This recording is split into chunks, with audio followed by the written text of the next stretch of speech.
ఆంధ్రప్రదేశీ ముఖ్యమంత్రి నారా చంద్రబాబు నాయుడు గారు మార్చి 12, 2026న జరిగిన జిల్లా కలెక్టర్ల సదస్సులో అటవీ శాఖ పనితీరుపై తీవ్ర అసంతృప్తి వ్యక్తం చేశారు. తన 40 ఏళ్ల రాజకీయ జీవితంలో అటవీ శాఖపై ఇన్ని ఫిర్యాదులు రావడం ఇదే మొదటిసారి అని సీఎం పేర్కొన్నారు.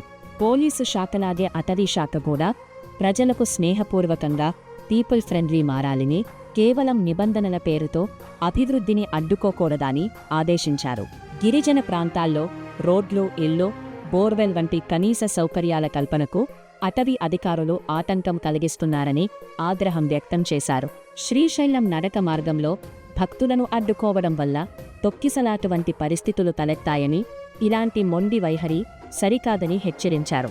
అటవీ అధికారులు జిల్లా కలెక్టర్ల పరిధిలో పనిచేయాలని, వారి ఆదేశాలను తప్పనిసరిగా పాటించాలని స్పష్టం చేశారు. పర్యావరణ పరిరక్షణతో పాటు అభివృద్ధి కూడా సమాంతరంగా సాగాలని, ఏవైనా సమస్యలు ఉంటే నేరుగా తనకు లేదా డిప్యూటీ సీఎం పవన్ కళ్యాణ్ దృష్టికి తీసుకురావాలని సూచించారు.